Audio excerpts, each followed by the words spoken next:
Good evening. Who's heard of CodeProject here? Okay, so it's about half. Who's gone to an orange site and downloaded some code? All right, well, CodeProject, we are actually, it's a little known fact, we're from Toronto. It was formed in a small basement out in Etobicoke, and now the office is out near on Ferrand, near the Ontario Science Centre. Founded in 1999, and we just celebrated our 14th birthday last week, and we have 10 million members. So we are one of the largest coding communities in the world. So initially it was formed as a resource for developers to go and share their code, get tips and tricks, an online community for people to gather. So if you haven't had a chance to check it out, I would really recommend it. We've gone from a few hundred articles to over 45,000 articles. So most of those, and Sean actually is going to get into some of the content on our site, but I wanted to give you a bit of an overview first. I'm the marketing person, so. All right. We also just launched something called CodeProject TV. It's a new initiative, and what we've done is actually created a technical training arm to, as a sister site to CodeProject. So the whole idea behind CodeProject TV is that we wanted to create an emerging need that we found among developers for short, bite-sized video training. So I don't know how much time everyone has. I know that we don't have a lot of time around our offices, and really sometimes you just want to get that answer really quick. So it's like a technical training video site similar to CodeProject. So we're encouraging developers to go online and post small snippets of videos.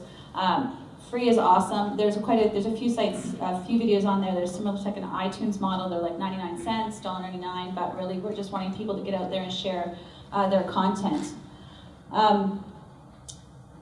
As I said, we invite you to join, make a video to share your skills. We really want developers to build their presence and share their skills. And tonight, if you'd like to send me an email at carrie@codeproject.com, you can get a week-long free preview of the site. So we've got about 2,000 videos up there right now, I think. So if you send me an email before tomorrow morning, if you want to get a free preview of the site and check out all the different training, there's videos up there from Roy Osherove, I don't know if anyone is familiar with him, Jeff Fritz.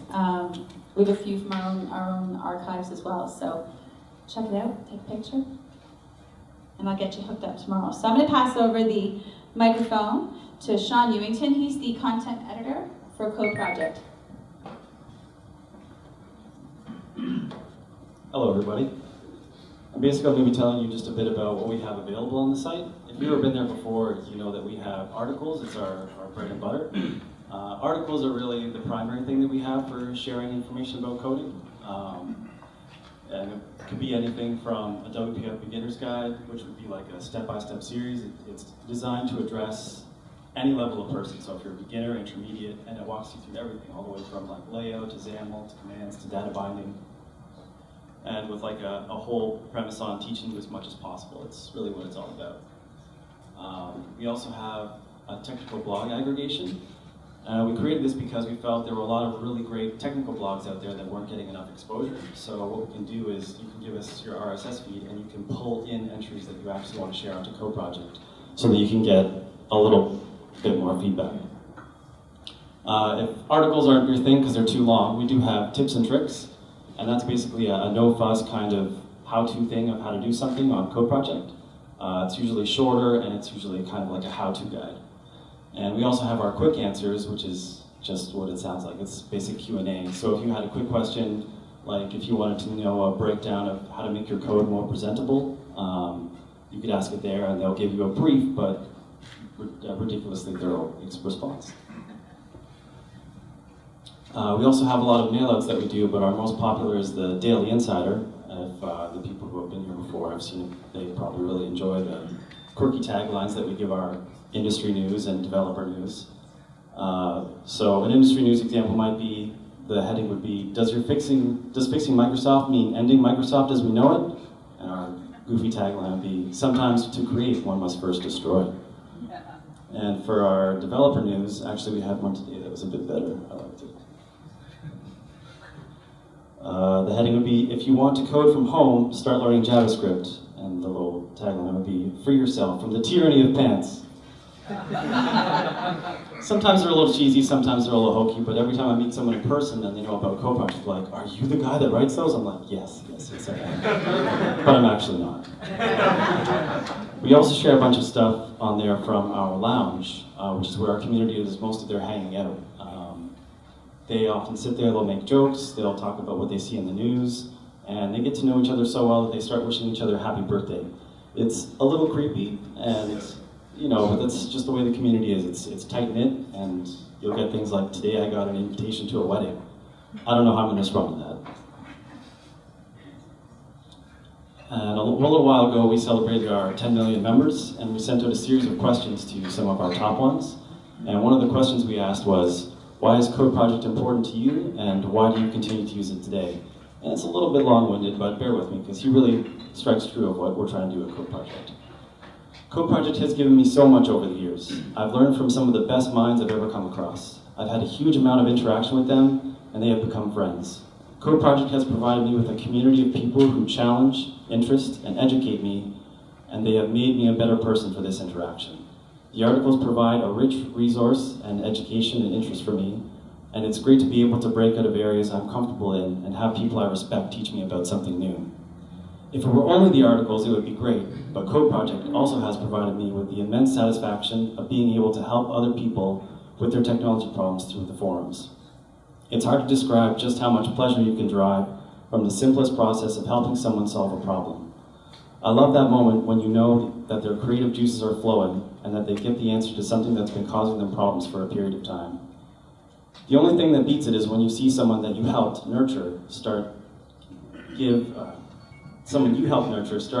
useful answers on their own. How can I walk away from that? And really that's what CodeProject is all about. We're all about taking good developers and making them better, and taking the better ones and making them the best that they can be. And now I believe we have Kevin who's going to tell us about some of our contests that we're running at the CodeProject. Thank you, Sean. Hello, everyone. Thanks for having me. It's my first time coming out to the DevTO event. To steal a line, I'm not a developer, but I play one on TV.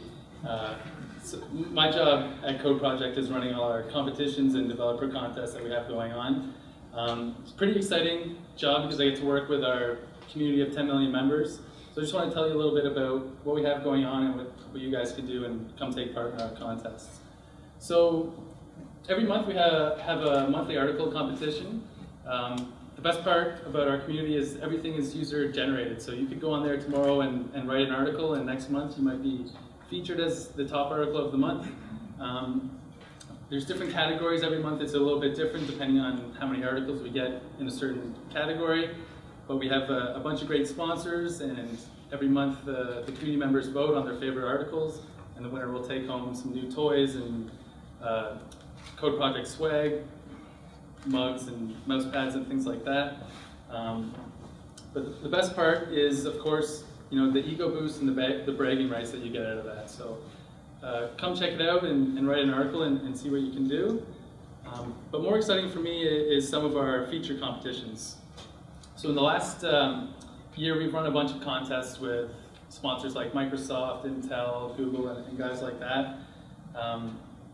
It's a really neat chance because you get to compete directly against each other and developers from all across the globe. We've got a huge community in India, in China, in Russia, in all these different countries. And you can come and test your mettle and see if you're the best. Right now we have a contest going on with Intel, the Intel App Innovation Contest. And it's in judging right now, but we had about 800 people sign up for the original contest. You had to submit an idea for a Windows 8 app. And then I had the beautiful job of narrowing that down to 125 finalists. And we sent that on to Intel. Everyone had to develop their app. There's over 100,000 in prizes right now going on with that.